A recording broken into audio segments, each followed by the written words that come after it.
अब पौलुस कहते हैं कि मुझे ऐसे लगता है कि तुम्हें दोबारा से दूध पिलाऊं। हालांकि चाहिए क्या था, तुम्हें वक्त के हिसाब से क्या हो जाना चाहिए था, उस्ताद यानी औकात हो जाना चाहिए। ये वक्त तो तुम्हारा गोश्त खाने का और तुम दूध के पीछे लगे हो। अभी भी लोग कहते हैं हमें दुआ पढ़ना सिखाओ, कोई लोग कहते हैं 10 हुक्म सिखाओ, कोई लोग कहते हैं हमारे बाप से यहाँ ले सीधा करो, कुछ लोग कहते हैं 10 बारी 20 बारी बाइबल खत्म करो। क्या ख्याल? कुछ लोग कहते हैं रोजरी पढ़ो, इसमें कुछ है। कुछ लोग कहते हैं नवीने पढ़ो, इसमें भी कुछ है। कुछ लोग कहते हैं और छठो सारी गाल बच्चा कितो नहीं मिले मेले जो अरका थे चलो सब कुछ मिलेगा। कहते हैं कि नहीं कहते? कौन सी दुनिया से आए हैं? कौन सी दुनिया की मसीहत है? कौन सी मसीहत है जिसकी टांगे ऊपर और सर नीचे हो चुका हुआ है? आमीन। कब निकलेंगे हम ऐसी रसूमात से? कब निकलेंगे हम ऐसे वहमों से? कब निकलेंगे ऐसी जो दुनियादारी की एक मेकओवर की हुई चीजें, उनमें से कब निकलेंगे? कब हम सही बीच पर आए? सही बीच पर खुदा का खुदा की आदत, आमीन, द माइंड ऑफ गॉड, खुदा का ज़हन, ये है औकात के दो पर, पुराना और नया अहदनामा। इन दोनों को इंफॉर्मेशन सामने आएंगे, हालेलुया, और खुदा का जिंदगी बख्श खुदा आपके सामने पेश करें। Hallelujah, praise Lord. सब बोले हालेलुया, प्रेज लॉर्ड, हालेलुया। खुदा उनका शुक्र करते हैं आज की शाम के लिए, खास तौर पर तमाम अजीजों के लिए, बेटियों के लिए भी और भाइयों के लिए और बेटों के लिए भी, और नौजवानों के लिए, बुजुर्गों के लिए, शिरखारों के लिए, जो यहाँ पर खुदावन के हुजूर में अपने वक्त को कुर्बान करने के लिए आए हैं। और चूंकि जब हम अपने आप को और अपने वक्त को खुदावन के लिए कुर्बान कर देते हैं तो फिर खुदावन हमारे साथ बात करता है, हमारे दुखों को सुनता है, और वो सारी बातें जो हमारे दिल में रखी होती हैं, मनाजात जो हमने खुदावन के हुजूर में रखी होती हैं, उनको फिर पूरा करने के लिए मेरा और आपका खुदावन उठता है। हालेलुया। और मैं यकीन करता हूं कि आज की वर्शिप के बायस जो खूबसूरत अंदाज में, खूबसूरत तरीके से हमारे भाइयों में से भी और बहनों में से भी और बच्चियों में से भी यहाँ पर खुदावन के हुजूर में उसके भीड़ चढ़ाई गई है, उसके लिए यहाँ पर उसकी नजर की गई है, खुदावन ने उसे जरूर कबूल किया होगा।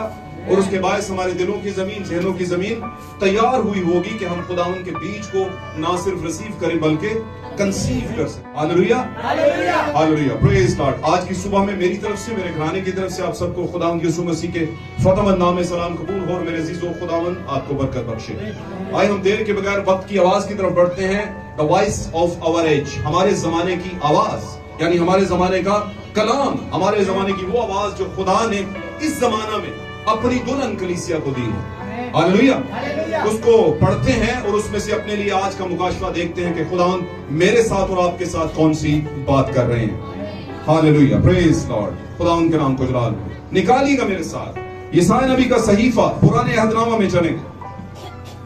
यशायाह नबी का सहीफा हम निकालेंगे, उसकी पहली 2 आयत हम पढ़ेंगे और मैं आपके लिए इसे पढ़ देता हूं। और एक भाई दूसरा सैमुएल उसका 6वां बाब निकाल के रखेगा। हम 2 हवाले पढ़ेंगे। जी निकालिए सबने और सभी से ध्यान से सुनिएगा। यशायाह नबी का सहीफा उस 66वां बाब यानी 66 चैप्टर, 66 नंबर बाब और पहली आयत से खुदावंद यूं फरमाता है कि आसमान मेरा तख्त है और जमीन मेरे पांव की चौकी। तुम मेरे लिए कैसा घर बनाओगे और कौन सी जगह मेरी आरामगाह होगी, क्योंकि ये सब चीजें तो मेरे हाथ ने बनाई और यूं मौजूद हुई। खुदावंद फरमाता है, लेकिन मैं उस शख्स पर निगाह करूंगा, उसी पर जो गरीब और शिकस्ता दिल है और मेरे कलाम से कांप जाता है, और मेरे कलाम से कांप जाता है। खुदावंद के कलाम का पढ़ा जाना, सुना जाना हमारे लिए बाइस पर। एक और हवाला हम निकालेंगे, दूसरा सैमुएल हम निकालेंगे। तारीफ, उसका 7वां बाब हम निकालेंगे। दूसरा सैमुएल 7वां बाब, पहली आयत से 7वीं आयत तक इसे बुलंद आवाज में कलीसिया के लिए पढ़िए। जब बादशाह अपने महल में रहने लगा, जब बादशाह अपने महल में रहने लगा, और खुदावंद ने उसे उसके चारों तरफ के सब दुश्मनों से आराम बख्शा जी, तो बादशाह ने नातन नबी से कहा, जी, देख मैं तो देवदार की लकड़ियों के घर में रहता हूँ। देख मैं तो देवदार की लकड़ी के घर में रहता हूँ जी, पर खुदा का संदूक पर्दा के अंदर रहता है। पर खुदावंद का संदूक, खुदा का संदूक जो है वो पर्दा के अंदर रहता है जी। तब नातन ने बादशाह से कहा, तब नातन ने बादशाह से कहा, जो कुछ तेरे दिल में है कर क्योंकि खुदा तेरे साथ है। जा, जो कुछ तेरे दिल में है वो कर क्योंकि खुदावंद तेरे साथ है। जी पढ़िए। और उसी रात को ऐसा हुआ, और उसी रात को ऐसा हुआ कि खुदावंद का कलाम नातन को पहुंचा जी कि जा और मेरे बंदा दाऊद से कह, जी खुदावंद यूं फरमाता है कि क्या तू मेरे रहने के लिए एक घर बनाएगा? कि क्या तू मेरे रहने के लिए एक घर बनाएगा? जी, क्योंकि जब से मैं बनी इस्राएल को मिस्र से निकाल लाया जी, आज के दिन तक किसी घर में नहीं रहा। जब से मैं बनी इस्राएल को मुल्क मिस्र में से निकाल लाया तब से लेकर आज तक कहता है मैं किसी घर में नहीं रहा, बल्कि खैमा और मस्कन में फिरता रहा हूँ। बल्कि खैमों में और मस्कनों में फिरता रहा। जी, और जहाँ जहाँ मैं सब बनी इस्राएल के साथ फिरता रहा, क्या मैंने कहीं किसी इस्राएली कबीला से जिसे मैंने हुक्म किया कि मेरी कौम इस्राएल की गिलाबानी करो, ये कहा कि तुमने मेरे लिए देवदार की लकड़ी का घर क्यों नहीं बनाया? जी, अभी 12वीं आयत पढ़िए मेरे। और जब तेरे दिन पूरे हों, और जब तेरे दिन है बादशाह पूरे हों, जब तेरे दिन पूरे हो जाएंगे, हाँ जी, और तू अपने बाप दादा के साथ सो जाएगा, जी, तो मैं तेरे बाद तेरी नस्ल को जो तेरे सुध से होगी, हाँ जी, खड़ा करके उसकी सल्तनत को कायम करूंगा। जी पढ़िए। वही मेरे नाम का एक घर बनाएगा। जी, हालेलुया। वही मेरे नाम का एक घर बनाएगा और मैं उसकी सल्तनत का तख्त हमेशा के लिए कायम करूंगा। वही मेरे नाम का घर बनाएगा और मैं उसकी सल्तनत का तख्त हमेशा के लिए कायम। खुदा उनके कलाम का पढ़ा जाना और सुना जाना हम सबों के लिए बाइस से बरकत हो। और अजीजों, बहनों, भाइयों, प्यारे बच्चों, अगर किसी पर किसी भी तरह की मुश्किल का साया है तो आज इस कलाम के सादर होने से, जारी होने से आपकी जिंदगी से दूर हो जाए। ईमान की बात है। पाक कलाम में नबी फरमाता है कि वो अपने कलाम को नाजिल करता और लोगों को शिफा होना शुरू हो जाता। खुदा उनका नाम मुबारक हो। मैं चंद लम्हे आपके लूंगा, मुझे पता है गर्मी बहुत तेज और लेकिन मैं ये भी जानता हूं कि अगर आज हमारी ड्यूटी लगी होती, ध्यान देंगे तो बात बनेगी। अगर आज हमारी ड्यूटी लगी होती तो कोई माई का लाल आकर ये नहीं कह सकता था कि भाईजान आज जन्म ड्यूटी तो छुट्टी दे दो, मेरे पुत्र की लगती है गर्मी लगती है। जो काम काज करने वाले लोग हैं, जिम्मेदार लोग हैं, है ना, घरानों वाले, उनको पता है टफ टाइम होता है हमारे लिए। अर्ली मॉर्निंग उठो, डब्बा पकड़ो, स्टॉप पे पहुंचो, सर्दी हो गर्मी हो कुछ भी हो, है ना। आज छुट्टी थी पाकिस्तान में, लेकिन बहुत से लोगों की छुट्टी, लेकिन यहां से छुट्टी थी। क्यों? क्योंकि इंतजाम शिकार, इसको सबसे नीचे रखो। नहीं भाई, अगर रखना है कुछ तो इसको सबसे ऊपर रखो। हालेलुया। काम को मिस्र में इस्राएली भी करते थे कि नहीं? लिखा है जब फिरौन खिड़की में से इस्राएलियों को देखता था तो सोचता था ये खुदा की कौम है जो कहते थे हमारे लिए खुदा ये कर सकता है, वो कर सकता है। देखो मैंने इसे कैसे गुलाम बना के रखा हुआ है। ये कीचड़ में लौटते हुए लोग, आपको पता नहीं, ईंटें बनाते थे, कीचड़ से वो घर बनाते थे, जखीरे खाने बनाते थे, है ना। वो फिरौन से सख्त मेहनत लेता था। लिखा है उन पर काम करने वाले, बेगार लेने वाले मुकर्रर किए थे। बेगार लेने वाले किन कहते हैं? सुपरवाइजर्स। सुपरवाइजर का बड़ा तजर्बा होता है। बात समझे? उतना मालिक खतरनाक नहीं होता जितना सुपरवाइजर खतर है। और उनसे काम लेते थे और फिरौन खिड़की में से देख करके कहता था ये है कौम, देखो मैंने जूती की नोक के नीचे रखा है इनको। आमीन। इसी असना में कोई और भी खुदा का औकात था जो उसी महल में पल रहा था, और वो कौन था? मूसा। और नबी बयान करता जब मूसा की माँ जो हकीकी माँ थी, एक तो उसकी वो माँ थी जिसने उसे अडॉप्ट किया, पानी में से लिया, आप जानते हैं ना उसके बारे में। आमीन। लेकिन वो दूध नहीं पिला सकती थी, प्रॉब्लम थी। अब दूध की नदियां कहां से जारी होनी थी? मूसा की अपनी मां के जरिए से। किसी डिनोमिनेशन के जरिए से आप जो दूध यानी कलाम पीते हैं वो असली वाला नहीं है। आपको अपनी मां यानी खुदा से ही, जो कहता है कि मैं 70 माओं से बढ़कर तुम्हें क्या करता हूं?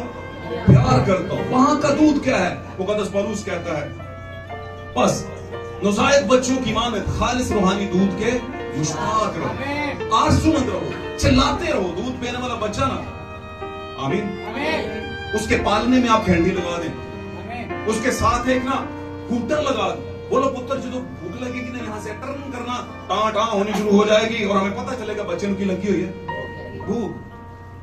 क्या बच्चा ऐसा करेगा? कभी भी नहीं। तो फिर क्या करेगा? जब उसे भूख लगेगी चिल्लाएगा, चिल्लाएगा मामा मामा मुझे भूख लगी है ना, बोलेगा नहीं, चलाना उसका बताएगा कि कुछ इसे चाहिए जरा। तो हम क्या हैं? खुदा के बच्चे। हमारे ऊपर किसी तंजीमी घंटी का कोई असर नहीं, हमारे ऊपर किसी सेमिनरी वाली घंटी का पुत्र ऐ करोगे तो फिर होएगा, ये कहोगे तो फिर बरकत मिलेगी नहीं, ऐसा। हमारा दूध नबी के जरिए से आया, आमीन। और नबी ने वो दूध पिलाया है जो आखिरी जमाने का दूध है, जिसके बाद कोई और दूध आने वाला नहीं है, आमीन। और अगर आपने वो वक्त पर दूध पी लिया, और बाय द वे उस दूध की शक्ल आज के दौर में क्या है? गोश्त उकाबा, एक खाना उकाबा सदा ही ताजा हुंदा है, जिन्ना उच्चा उठदा ओना ही गहरा हुंदा है, एक खाना उकाबा सदा ही ताजा। अब पौलुस कहते हैं कि मुझे ऐसे लगता है कि तुम्हें दोबारा से दूध पिलाऊं, हालांकि चाहिए क्या था तुम्हें? वक्त के हिसाब से क्या हो जाना चाहिए था? उस्ताद यानी उकाब हो जाना चाहिए। ये वक्त तो तुम्हारा गोश्त खाने का और तुम दूध के पीछे लगे हो। अभी भी लोग कहते हैं हमें दुआ पढ़ना सिखाओ, कोई लोग कहते हैं 10 हुक्म सिखाओ, कोई लोग कहते हैं हमारे बाप से इडिया लिया दी सीधा करो, कुछ लोग कहते हैं 10 बारी 20 बारी बाइबल खत्म करो। क्या ख्याल? कुछ लोग कहते हैं रोजरी पढ़ो, इसमें कुछ है, कुछ लोग कहते हैं नवीने पढ़ो, इसमें भी कुछ है, कुछ लोग कहते हैं और छठो सारी गाल बच्चा कितो नहीं मिले मेले जो अरका थे चलो सब कुछ मिलेगा। कहते हैं कि नहीं कहते? कौन सी दुनिया से आए? कौन सी दुनिया की मसीहत है? कौन सी मसीहत है जिसकी टांगे ऊपर और सर नीचे हो चुका हुआ है? आमीन। कब निकलेंगे हम ऐसी रसूमात से? कब निकलेंगे हम ऐसे वहमों से? कब निकलेंगे ऐसी जो दुनियादारी की एक मेकओवर की हुई चीजें, उनमें से कब निकलेंगे? कब हम सही बीच पर आए? सही बीच कौन सा है? खुदा का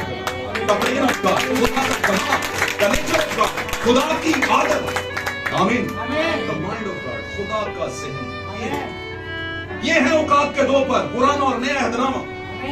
इन दोनों को इंफॉर्मेशन ले लें और इसमें से अपने लिए मुकाशफा देगा। तो आपको एक बात बता दो, थोड़ी सी बात आगे लेकर चलते। आपको याद होगा ईमान की किताब के अंदर जब कलीसिया बढ़ी, जब कलीसिया पर रुलकुस उतरा था 120 की जमात को लेकर के, वहां पर रुलकुस उतरा और रूह की हदायत से बड़े बड़े मौजूद हो रहे थे, आमीन। उसी असना में कंदाके की मलका का वजीर कौन था? हबशी खोजा जा रहा था यरूशलेम में से 7 दिन की ईद करके, वापस जा रहा था और जाते जाते पढ़ के आ रहा था यशायाह नबी का सहीफा। और क्या था यशायाह नबी के सहीफे में? यीशु मसीह के मुताबिक पेशन गोई, यानी उसे बेजुबान बर्रे की तरह बांध कर लिए जाते हैं और वो उनके सामने खामोश खड़ा है, जैसे एक भेड़ के ऊपर ऊन उसकी कतरी जाती है, वैसे वो बेजुबान खड़ी रहती है, आमीन।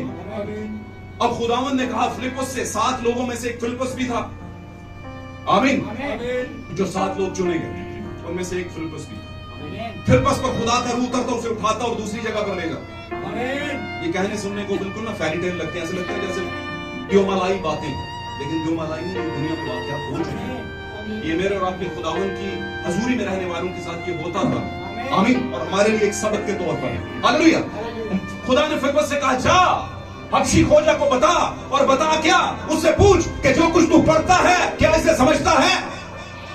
आज 99% 9.2 क्रिश्चियंस जो कि बाइबल से ताल्लुक रखते, सो कॉल्ड क्रिश्चियन, नामचीन क्रिश्चियन, बड़े गिरजों वाले, आमीन, बड़े बड़े नामवर पादरी, नामचीन पादरी, आमीन, नामचीन कलीसियाएं, नामचीन वर्शिपर्स, नामचीन बजाने वाले, गाने वाले, बाइबल को सिर्फ पढ़ते हैं, समझते नहीं कि क्या पढ़। इसलिए पढ़ना सब कुछ नहीं होता, पढ़ना जो पढ़ा है आपने उसके जवाब आपके पास होने जरूरी, उसका मुकाशफा, अनुभव, उसका पता हो आपको, उसकी तालमेल का पता हो, ये किसके लिए बात क्या, ये मेरे लिए हुई है।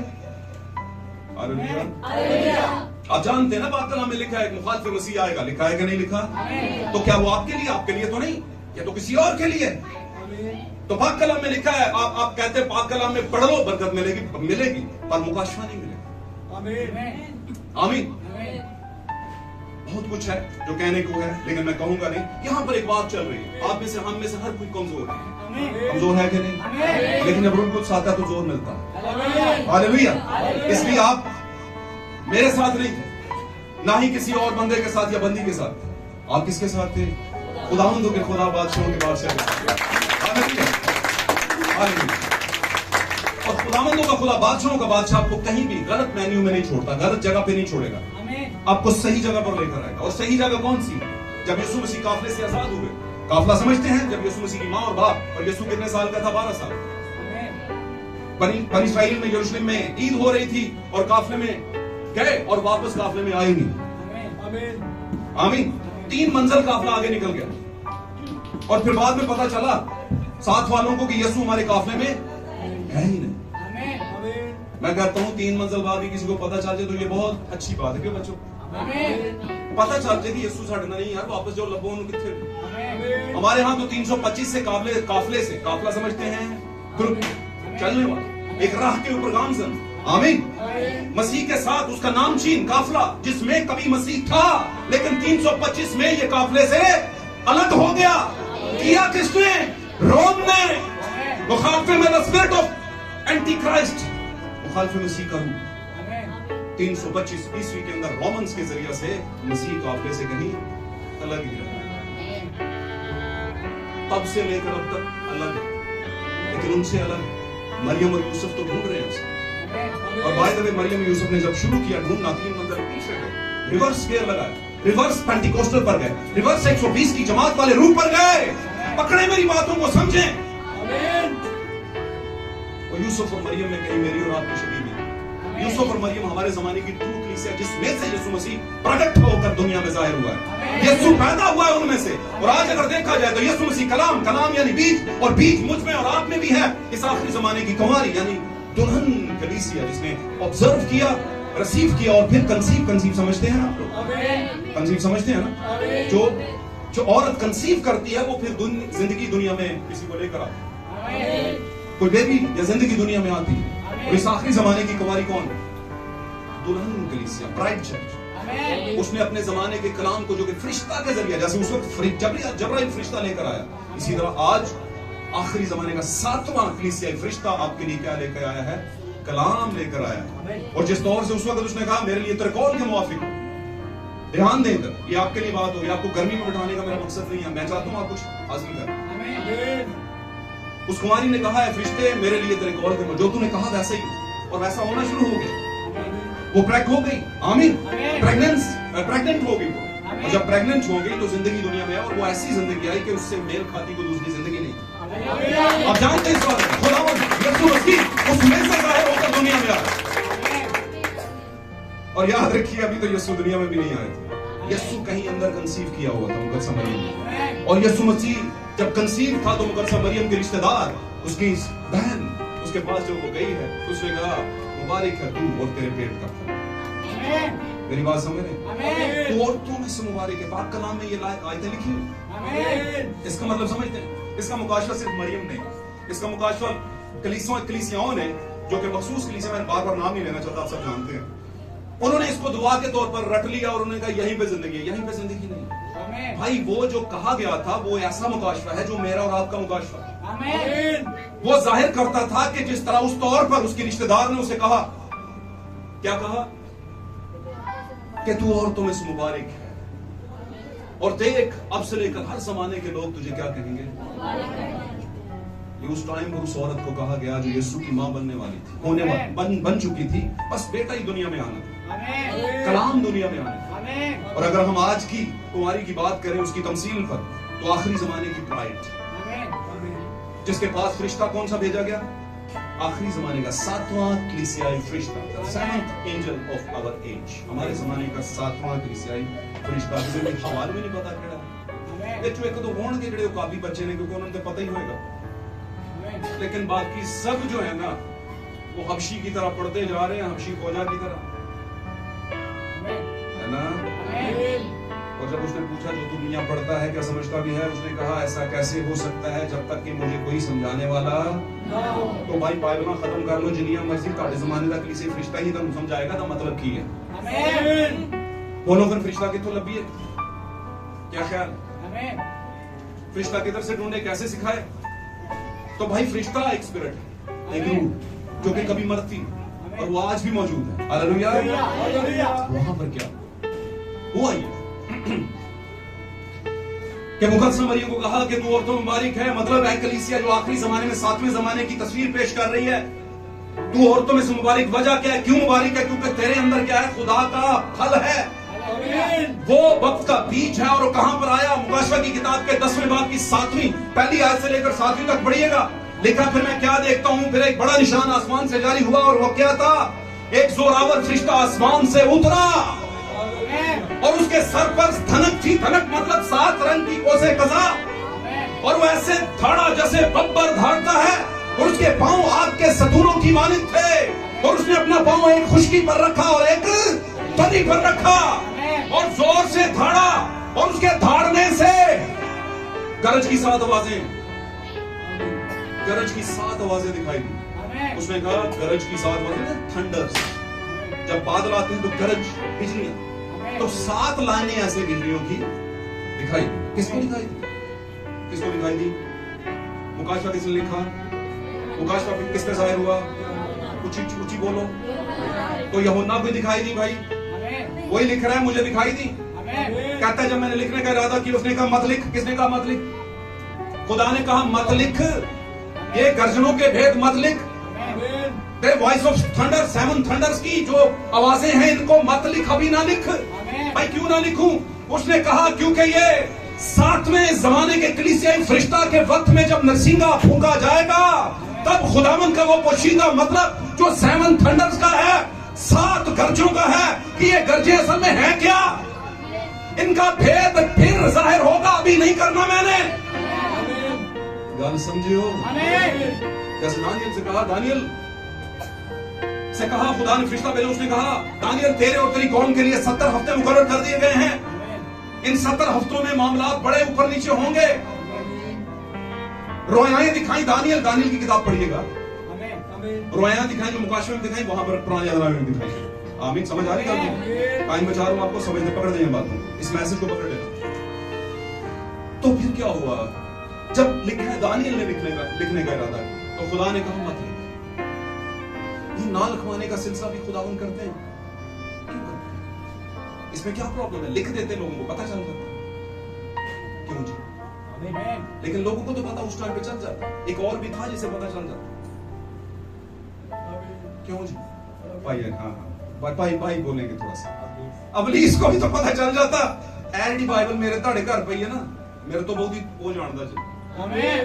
एक गाल नूं अज तो बाद ना जेब च लिख के पा लो, भावें या पल्ले बन लो कनी दे। ए बाइबल नूं मैं आड़ असीं पल के बहुता नहीं जानते, असि टाइम टू टाइम ही पढ़ने हैं जी, हुंदा ऐसे ही होता है ना। बल्कि वो भी तकल ला के, जोर ला के, पुत्रा पढ़ लिया कर, बेटी पढ़ लिया कर, किते फान नहीं सुना दे पढ़ के। तो फिर आप कहते हैं अच्छा उन्होंने इतना बोझ पाया तो चलो पढ़ ही लेते हैं।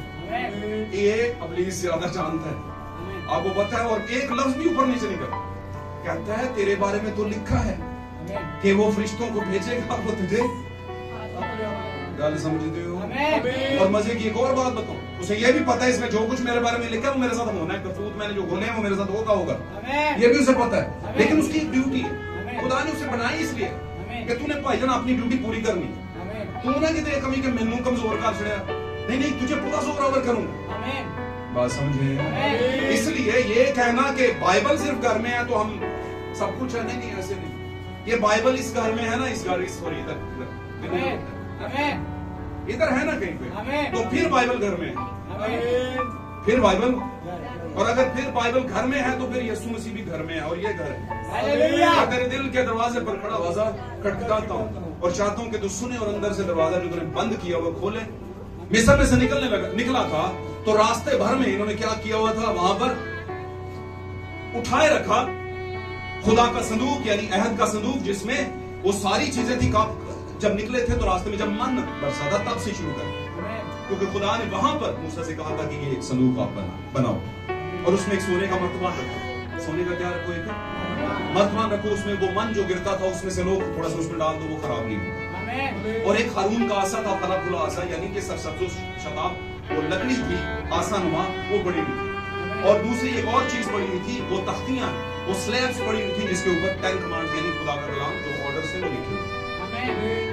हालेलुया। समझे इन बातों को। अब इसको एक संदूक में डाला गया जो सोने से मढ़ा हुआ था और इसको उठाया गया और वहीं पर खुदावंद ने कहा कि हारून के कबीले यानी मूसा के ही भाई हारून, मूसा खुद भी लावी की नस्ल में से, और मूसा और उसका भाई यानी कि हारून दोनों लावी की नस्ल में से। लावी वो है जिसको मिरास नहीं दी गई और जिसमें से आगे कहानी चली, हारून की नस्ल को लेकर के आया, ठीक है ना। और मूसा भी उसी का भाई था, लेकिन मूसा को उसने काहिन मुकर्रर नहीं किया, बल्कि काहिन किसको मुकर्रर किया? हारून। और हारून के बीच में से ही उसने कहा कि आप इनमें से जो बेटे पैदा होंगे वो पादरी बनेंगे। वो क्या बनेंगे? काहिन बनेंगे। और उसी लावी की नस्ल में से कुछ लोगों को संदूक उठाने की खिदमत दी गई और चलते चलते जहां जाते वहां पे खैमे लगते। 12 बेटे याकूब के, सारी तरफ उनके खैमे होते और बीच में खैमा लगता। किसका लगता? खुदा का खैमा। और उसमें क्या रखा जाता? संदूक। और उस खैमे के अंदर पर्दे हुआ करते। और जब तक हैकल बनी नहीं थी, काहिन जो मुकर्रर हुए थे वहीं पर पर्दे के पीछे मस्कन में जाते थे। उसे मस्कन भी कहा गया, खैमा भी कहा। बात समझ रहे हैं? तो यहाँ पर वो कह रहा है कि खुदावंद का संदूक जो है वो कोई सही पक्की जगह पे नहीं है, इसके लिए घर होना चाहिए। कौन कह रहा था? दाऊद फिक्रमंद है। दाऊद क्या है? फिक्रमंद है कि इसके लिए कोई घर होना चाहिए जहां पर खुदावंद की हुजूरी होती है। वो खैमों में से उस संदूक के ऊपर खुदा की हुजूरी होती है। हालेलुया। आप जानते हो उस संदूक के ऊपर क्या था? 2 करूबी बने हुए जिन्होंने ऐसे साया किया हुआ था। आमीन। और वहां पर जब बखूर जलाया जाता तो उसमें से धुआं उठता था, उसमें फिर अबर में यानी अबर यानी बादल सा बनता और उसमें फिर खुदा आता और काहिन से बात करता और काहिन फिर आगे चल के कलीसिया से बात करता। हालेलुया। तो मुख्तसरन ये कि ये चलते रहे खैमों में लेकर के खुदा के संदूक को, यानी खुदा को ही, उसकी हजूरी को खैमों में रखा जाता था। अब यहाँ पर वक्त आ गया कि दाऊद ने फिक्र की कि खुदावंद के घर के लिए उसका एक पक्का घर होना चाहिए, बेहतरीन उसकी हैकल जिसे आप कह सकते हैं। अब यहां पर हम इस बात को इस तरह से लेंगे कि दाऊद मिस्ले मसीह। दाऊद क्या है? मिस्ले दाऊद मिस्ले मसीह है और हम क्या हैं? बनी इस्राएल है, निकले हुए। हालेलुया। अब हमने खुदावंद की जो तालीम है जो कि साल हर साल से हमारी मसीहत में चल रही है उसको उठाया हुआ है और उसके लिए सही जगह जो मुकर्रर की जानी चाहिए, जो उसके रहने की जगह वो नहीं रखी। कलीसिया ने खुदा को कहां पे रखा हुआ है? सिर्फ खैमे के अंदर। आमीन। लेकिन दाऊद जो कि मसीह की मिसाल है वो फिक्रमंद है कि हम सब तो सही जगह पे रहते हैं, लेकिन खुदा का जो संदूक है जहां पर खुदा की हुजूरी है उसके लिए कोई सही जगह नहीं। तो उस टाइम पर उसने कहा, नातन ने कहा जो तेरे दिल, नातन ने फौरन जान लिया जो तेरे दिल में वो कर ले। उसको पता था ये खुदा का घर बनाना चाहिए जिसमें खुदा रहे। हालेलुया। हालांकि खुदा ने आगे चल के, मैंने आपको 12वीं आयत तक थोड़ी सी बातें पढ़ाई हैं कि वहां पर खुदावंद कह रहा है कि मैंने तो कभी तुमसे नहीं कहा कि मेरा घर, लेकिन दाऊद के दिल में डालने वाला भी तो खुदावंद ही। और जब खुदा ने डाला कि ये आप क्या करो कि मेरा घर बनाओ, अब दाऊद है यीशु मसीह। आमीन। और सफर है जो कि हम वादे की सरजमीन की तरफ कर रहे हैं। कौन है वादे की सरजमीन? हमेशा की जिंदगी वाली अब्दियत यानी आसमान का सफर। और यीशु मसीह जो कि दाऊद की तमसील है वो फिक्रमंद है कि खुदा जो है खैमों में ही पड़ा है, किसी सही जगह पे नहीं पड़ा। आमीन। वहां पे उसे होना चाहिए। और वो सही जगह कौन सी? जहां पर खुदा। हालेलुया। कोई बता सकता है? God bless you. हमारा दिल का मतलब ब्राइड चर्च का दिल, हर किसी के दिल में नहीं रहता। मेरी बात समझ? जो दुल्हन कलीसिया है उसके दिल में रहता खुदा, उस दिल में रहता। कैसे? फिर मैं नहीं कहूंगा यहां से ये अपने दिल में रखें, इसका मुकाशवा दिल में रखें, तो समझ ले वो खैमों से निकल कर आपके दिल में आ, और फिर हमारे दाऊद यानी यीशु मसीह की फिक्र खत्म हो जाए। वो समझता है कि मैंने इसे सही जगह पर रखा। लेकिन याद रखिए खुदा ने एक बात कही, खुदा ने कही क्या तुम मेरे लिए कैसा घर बनाओगे? तो ये बहुत बड़ा सवाल है। कैसा घर समझते?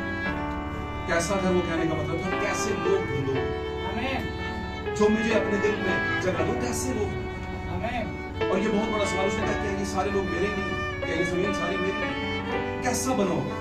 और फिर बनाने के लिए उन्हें दाऊद को पूरी लकड़ी भी दी है, हर चीज दी है, और उसे बताया इस तरह का बना, इस तरह का बना, इस तरह का बना मेरा, आप समझ जिसमें मैं रहूंगा। और आज की डेट में उसका घर कौन? उसकी हैकल कौन? एक जमाना था खुदा की हैकल कौन था? खुदावंद यीशु मसीह। उसमें खुदा के रहा और उसने ऐलान किया कि बाप मुझ में रहकर अपने सारे काम करता। हालेलुया।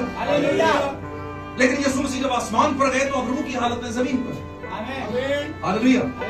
7 कलीसिया जमानों में लिखा है 7 चरागाहों में वो चल फिर रहे हैं। तो हमारा जमाना 7वां है, 7वीं कलीसिया का जमाना, इसमें भी वो क्या कर रहे हैं? चल फिर रहे हैं। जो महसूस करते हैं और बुलाते हैं उनको वो छूते भी हैं। ये पक्की बात, ये पक्की बात है, ये हवा की बात नहीं है, कोई कहानी नहीं, ये सच बात है, कलाम है, खुदा का मज़बा से जारी हो रहा है। हालेलुया। इस बात को जाने आप। अब वो तो रूह है, लेकिन अब भी खुदा एक बदन ढूंढ रहा है। जैसे उस टाइम पे उसने एक बदन ढूंढा और उसे तैयार किया, और वो कौन था? यीशु मसीह। और उसमें आकर खुदा रहा। कहां पर रहा? जब बपतिस्मा लिया यीशु मसीह ने तो लिखा है रूह कुदस उतरा, वो फिर उसके अंदर आकर रहा। हालेलुया। फिर यीशु मसीह आसमान पर चले गए, रूह की हालत में जमीन पर आ। ऐसा ही है। अब यीशु के बाद यीशु की तरह का कोई ढूंढ रहे खुदा कि जो उसकी दुल्हन बने। आमीन। और उसने ढूंढे हैं कुछ लोग, और अभी ढूंढ भी रहा है। ढूंढे किन में से?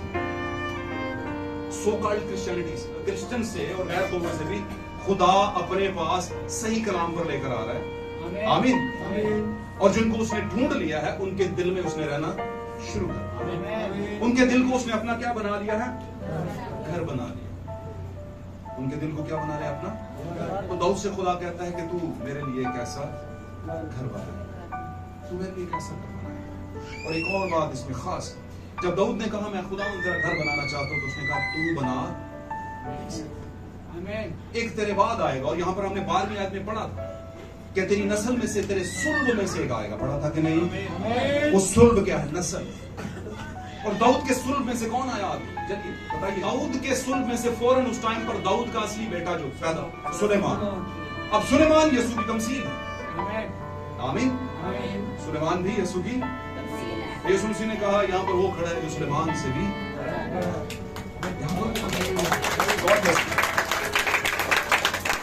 तो यीशु मसीह मिसले दाऊद भी है, यीशु मसीह मिसले सुलेमान भी है।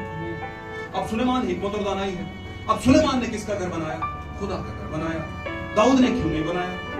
इसको हम लेकर चलते हैं थोड़ा सा उस तरफ। मुकाशवा के 7 कलीसिया फरिश्तों में से दुल्हन किस जगह पर आकर जाहिर हो रही है? 7वें ज़माने। लेकिन इसका चुनाव कहां से शुरू हुआ? पहले ज़माने से। पहले ज़माने में जब पौलुस ने कलाम सुनाया, सबने नहीं माना, कुछ लोगों ने, वो अलग हो गए। आमीन।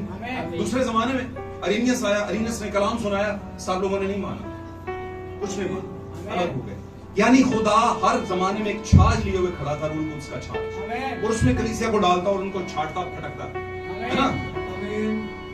आमीन। और जो साफ होते उनको अलग कर लेता। पहले जमाने से लेकर हमारे जमाने तक उसने साफ किया और कुछ लोग इकट्ठे किए, कुछ गहियों इकट्ठा किया। आमीन। इसका मतलब क्या कि अगर चाहता तो मुकद्दस पौलुस के दौर से ही दुल्हन तैयार हो जाती। क्या जरूरत थी यहाँ तक आने की?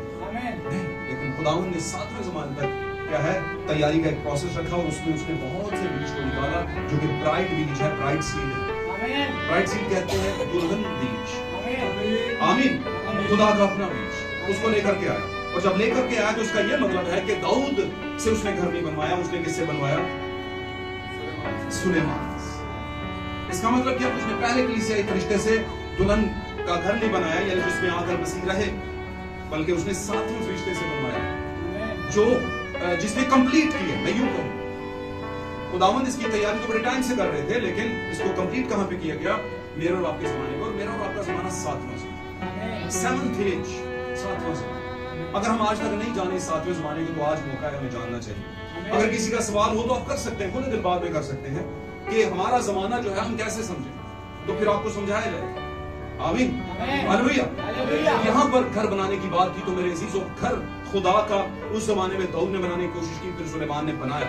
सुलेमान के बनाने के बाद बहुत से सल्तनतें आई, बहुत सी गैर कौमें आई, उन्होंने खुदा के घर को क्या कर दिया?